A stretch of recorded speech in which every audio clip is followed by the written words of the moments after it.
नमस्कार. मी राहुल कुलकर्णी. अनेक प्रेक्षकांनी मला विनंती केली होती, काहींनी सल्ला दिला होता, की सोलापूर जिल्ह्यातलं छत्रपती शिवाजी महाराजांच्या पुतळा बसवण्यावरून जो वादाचा प्रसंग तयार झालेला आहे, त्याच्याबद्दलचं तुम्ही सविस्तर वार्तांकन करा. एकतर मी महाराष्ट्र राज्याच्या बाहेर आहे. 4 राज्याच्या विधानसभा निवडणुकावरती माझं पूर्ण लक्ष आहे. खरं तर 5वी जी पुद्दुचेरी आहे, ती तुलनेनं युनियन टेरिटरी असल्यामुळे तिकडं फारसं लक्ष नव्हतं. पण ह्या सगळ्याच प्रवासादरम्यान ज्यावेळेला 2 महत्त्वाच्या बातम्या माझ्या वाचण्यात आल्या आणि नंतर मी पोलीस दलाशी संपर्क साधला, न्यायालयामधली रिमांड नोट वाचली आणि माझं असं लक्षात आलं, की छत्रपती शिवाजी महाराजांनी महाराष्ट्राला जी शिकवण दिली, त्या शिकवणीचे पाईक आज कुठे उभा आहेत? केरळच्या सचिवालयासमोर टी. माधवराव नावाच्या इतिहास पुरुषाचा जो पुतळा आहे, ते मराठा साम्राज्याचे शिलेदार आहेत. तंजावरचं राज्य निर्माण करत असताना महाराष्ट्रातनं जी मराठी मंडळी इथं आली, त्यापैकी हे टी. माधवराव, त्यांना मॉडर्न केरळचे जनक मानलं जातं. ते इंदोर, त्रावणकोर आणि बडोदा संस्थानचे दिवाण आहेत. महाराष्ट्रात मी मराठा हा शब्द प्रदेशवाचक वापरतो आणि मला असं लक्षात येतं, की छत्रपती शिवाजी महाराजांच्या परंपरेचे पाईक असलेले लोक हे देशाच्या कानाकोपऱ्यात गेले आणि त्यांनी आजचा भारत घडवला. आणि हा केवळ वृथा अभिमान, भाषिक आणि प्रादेशिक आहे असं म्हणून नव्हे, अशी असंख्य उदाहरणं मी देऊ शकतो. आणि त्यामुळं छत्रपती शिवाजी महाराजांना, की ज्यांना आपण स्वातंत्र्य चळवळीचे पहिले प्रणेते म्हणतो, त्यांच्या नावानं महाराष्ट्रामध्ये दुर्दैवानं जर कोणी जमिनी बळकावण्याचा, आर्थिक उखळ पांढरं करण्याचा प्रयत्न करत असेल, तर ते जेवढं निषेधार्ह आहे, तेवढंच या व्हिडिओच्या माध्यमातनं ते महाराष्ट्रातल्या प्रत्येक जनमानसापर्यंत जाऊन त्याबद्दलची जनजागृती होण्याच्या दृष्टीनं महत्त्वाचं आहे. दुर्दैवानं या सगळ्या संदर्भामध्ये मराठा विरुद्ध धनगर अशा पद्धतीचा जो जातीय संघर्ष घडवून आणण्याचा प्रयत्न केला गेला, तो महाराष्ट्र नाही आहे. त्यामुळं ज्या वेळेला दिव्य मराठीची ही बातमी आहे, की सोलापुरात पुतळे बसवणाऱ्या टोळीचा मास्टर माइंड जालन्याचा आहे. जिल्ह्यामध्ये आत्तापर्यंत घडल्या 9 घटना. सोलापूर, धाराशिवसह राज्यातील काही जिल्ह्यात रातोरात महापुरुषांचे पुतळे उभारण्याचा नवा ट्रेंड निर्माण झाला आहे. मला असं सांगितलं गेलं, की पुतळे बसवले जे गेले त्याची संख्या आत्ता जेवढी सांगितली जाते त्याच्यापेक्षा कित्येक पटीत अधिक आहे.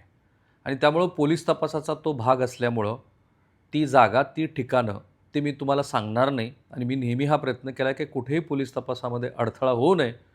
परंतु मी हे तुम्हाला जरूर सांगू शकतो, की केवळ छत्रपती शिवाजी महाराजच नाही, तर आपल्या राज्यघटनेचे शिल्पकार डॉक्टर बाबासाहेब आंबेडकरांचे पुतळेसुद्धा अशाच पद्धतीनं रातोरात बसवण्याचं हे षडयंत्र आहे. आणि ते केवळ आर्थिकच नसून ते शासकीय जमिनी हडप करण्याचा प्रयत्न आहे. त्यासाठी रितसरपणे ह्या मंडळींनी एक टोळी तयार केली होती.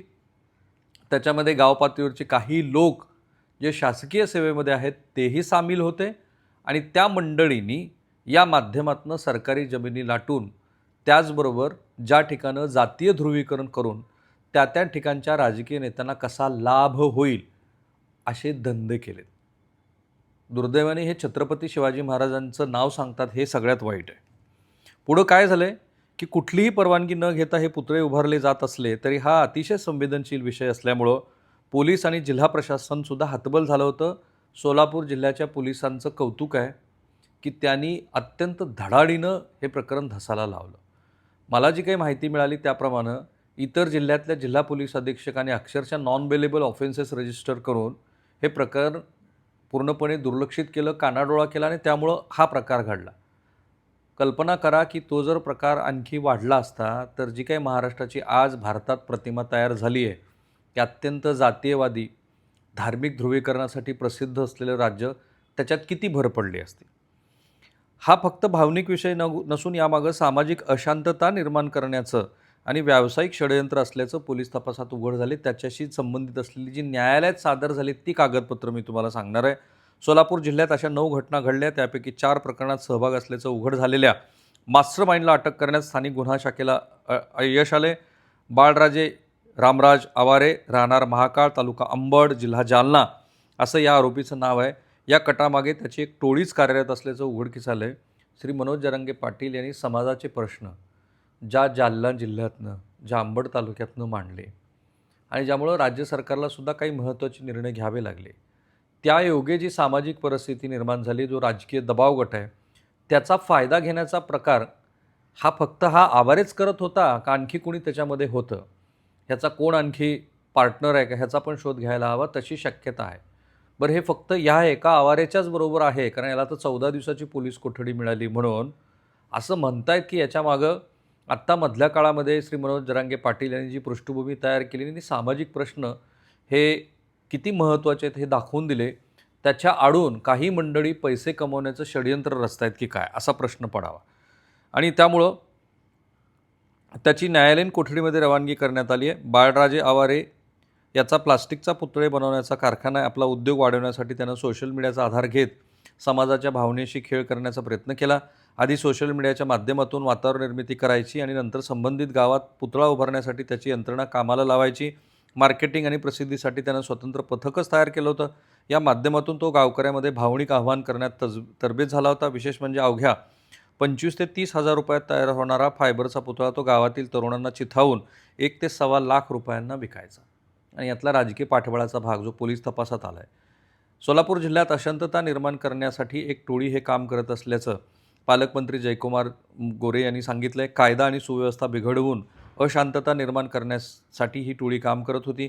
पुतळे बसवणारे वेगळे, समाज माध्यमात शांतता पसरवणारे वेगळे, यासाठी कट रचणारे अशी ही काम ही टोळी करत होती.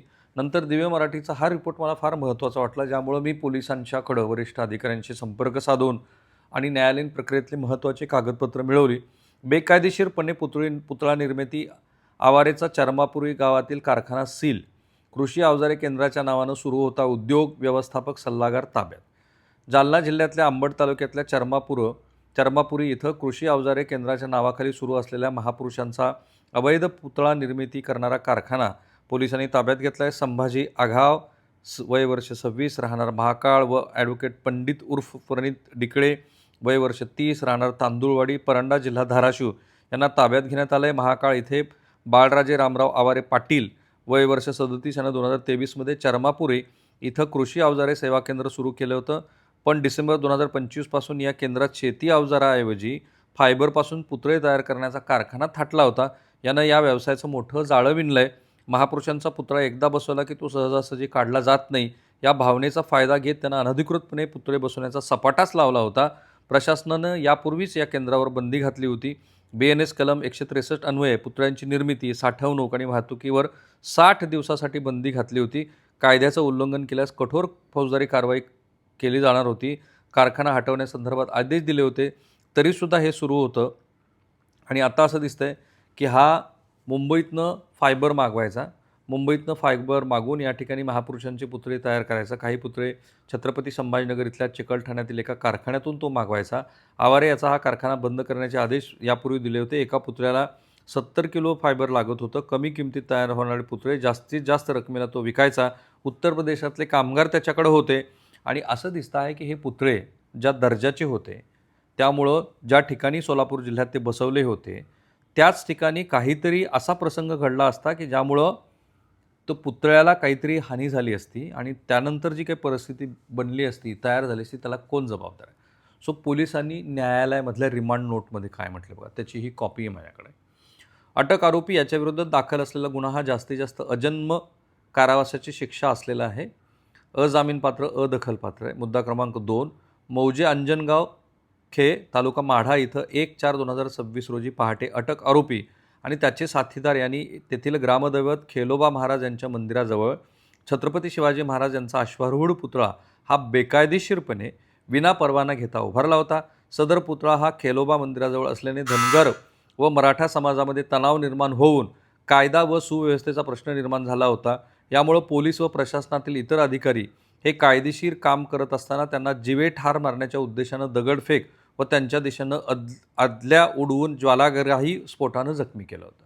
नंबर 3, अटक आरोपी संभाजी आघाव हा मुख्य सूत्रधार आरोपी बाळराजे आवारे याचा साथीदार असून तो बाळराजे आवारे याचा फायबर पुतळे तयार करण्याचा कारखाना स्वतः सांभाळत असून तो त्यामध्ये महापुरुषांचे पुतळे तयार करून ते विक्री होण्यासाठी सोशल मीडियाच्या माध्यमातून लोकांना मोफत पुतळे बसवून देत असल्याचं आवाहन करतो. यातून गावातील लोकांनी पुतळे बसवण्यासाठी फक्त खर्च म्हणून 1,20,000 ते 1,25,000 रुपये घेऊन अवैधरित्या रात्रीत पुतळा बसवून देण्यासाठी साहित्य व मनुष्यबळ पुरवून पुतळा बसवून देतो. नंबर 4, ज्या गावामध्ये अवैध पुतळा बसवला आहे तो पुतळा काढू नये म्हणून सोशल मीडियाच्या माध्यमातून प्रक्षोभक पोस्ट तयार करून स्वतःच्या व त्याच्या संघटनेच्या शोधात मीडिया अकाउंटवरून प्रसारित करून लोकांना एकत्र येऊन प्रशासनावर दबाव निर्माण करून तो पुतळा काढल्यास कायदा व सुव्यवस्थेचा प्रश्न निर्माण करीत असल्याचे तपासात निष्पन्न झालं आहे. सदरच्या पोस्ट तयार करून प्रसारित करणारे साथीदारांचं नाव निष्पन्न होऊन त्यांना अटक करण्याकरिता कोठडी आवश्यक आहे. 10,000 लोकांची लिस्ट पोलिसांनी बनवली आहे. आणि माइंड यू, मी ही चुकीची आकडेवारी सांगत नाही. तुम्हाला माहिती आहे मी कधीही चुकीची माहिती देत नाही.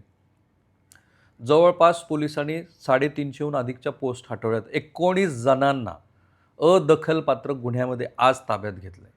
हे सगळे लोक त्या गावचे रहिवासी असण्याची दाट शक्यता आहे की ज्यांनी ह्या बाहेरच्या मंडळींच्या सांगण्यावरून ही कृती केली. ते तर निघून गेले, ते हे अडकतील, पण ही तरुण मुलं आहेत, कोणी शेतकऱ्याची मुलं आहेत ज्यांना भविष्य आहे उद्याचं. तर ह्या अशा पद्धतीनं समाजामध्ये तेढ निर्माण करून आणि स्वतःचं आर्थिक उखळ पांढरं करून घेणाऱ्यासाठी हा व्हिडिओ महत्त्वाचा आहे आणि म्हणून हा घरोघरी जाऊ द्या. मौजे अंजनगाव इथे बसवण्यात आलेल्या पुतळ्यासंदर्भात आरोपी बाळराजे आवारे, संभाजी आघाव व अंजनगाव येथील युवकांनी दिनांक 18/3/2025 रोजी आरोपीच्या कारखान्यावर बैठक झाली असून त्यामध्ये आरोपींनी अंजनगाव येथे बेकायदेशीरपणे खेलोबा मंदिराच्या जागेवर पुतळा बसवण्याचा, तेथे कुणी समाजाचे लोक आडवे आल्यास, प्रशासकीय अधिकारी हटवण्यास आल्यास तेथे मराठा समाजाचे लोक जमा करून त्यांच्यावर दबाव निर्माण करणे, या उपरही त्यांचा काम चालू ठेवल्यास त्यावर जमा करण्यात आलेल्या जमावाकडून जीवे घेणे, हल्ला करणे याबाबतचा कट रचला असल्याचं निष्पन्न झालं आहे. मुद्दा क्रमांक 6, आरोपी बाळराजे आवारे याच्या कारखान्यावर गुन्ह्याचा कट करण्यासाठी आणखी कोण इतर आरोपी हजर होते का याबाबत आरोपीकडे तपास करून सदर आरोपींना निष्पन्न करायचं आहे. नंबर 7, पोलीस प्रशासन हे तणाव निवळण्याचं काम करत असताना तेथील जमावानं पोलिसावर पेटते स्फोटकं फेकून त्यांना जखमी केलं आहे. सदरचे स्फोटक पदार्थ त्यांनी कोठून प्राप्त केले याची माहिती घ्यायची आहे. गुन्ह्यातील आरोपी हा सोशल मीडियावरून प्रक्षोभक वक्तव्य करत असल्याचे व्हिडिओ पोस्ट प्राप्त झालेत. सदर गुन्ह्याचा तपास चालू असून इतरांना ओळख त्यांची पटवायची आहे वगैरे वगैरे. आणि माझ्या हातामध्ये FIRच्या कॉपीज पण आहेत ज्याच्यातले काही तपशील हे तपासाचा भाग असल्यामुळे मी तुम्हाला सांगणार नाही. पण जे काही घडलं आहे ते कसं घडलं आहे हे तुम्हाला कळण्यासाठी पुरेसं आहे. अर्थात पुन्हा पुतळा कसा बसवावा त्या संदर्भातली नियमावली आहे. महाराष्ट्र विलेज पंचायत ॲक्ट 1958 असं म्हणतो, this act fixes responsibility of gram panchayat in removing encroachment which may include illegal statues. ही जबाबदारी आहे. त्यामुळं हे जे सगळं प्रकरण आहे ते जाती अंगाने न पाहता श्री मनोज जरांगे पाटील यांनी जशी भूमिका घेतली की हे चुकीचं आहे, तर ज्या गोष्टी चुकीच्या आहेत त्याला चुकीचं म्हटलं पाहिजे. आणि ह्या निमित्तानं छत्रपती शिवाजी महाराज आणि महापुरुषांचं नाव घेऊन जे काही महाराष्ट्रामध्ये आर्थिक उखळ पांढरं करून घेण्याचे प्रयत्न सुरू आहेत ते सर्व जातीय पण असू शकतात. तर अशा प्रयत्नाबद्दल आपण डोळस असायला हवं. त्यासाठी मी ही जरा नीट माहिती घेतली, ती महाराष्ट्रासमोर मांडली. आणि मला आशा आहे की ह्यानंतर आपल्या आजूबाजूला जेव्हा कोणी प्रक्षोभक बोलेल, दोन जातीमध्ये तेढ निर्माण करणारी कृती करेल, त्यावेळेला पहिल्यांदा आपण हा सोलापूर जिल्ह्यातला जो प्रकार घडला आहे त्याची आठवण कराल आणि म्हणाल की जरा मला नीटपणे चौकसपणे बघू तर दे खरं की खरं काय आणि खोटं काय. म्हणून मी हा जो व्हिडिओ बनवला आहे तो घरोघरी जाऊ द्या, महाराष्ट्राच्या कानाकोपऱ्यात जाऊ द्या आणि या व्हिडिओच्या कमेंट बॉक्समध्ये तुमच्या कमेंटची प्रतीक्षा आहे. त्यासोबतच हे चॅनल सबस्क्राईब करा, बेल आयकन दाबा आणि महाराष्ट्रातल्या प्रेक्षकांसाठी आम्ही जे विधानसभा निवडणुकींचं कव्हरेज करतो आहे ते पाहत राहा. थांबूया.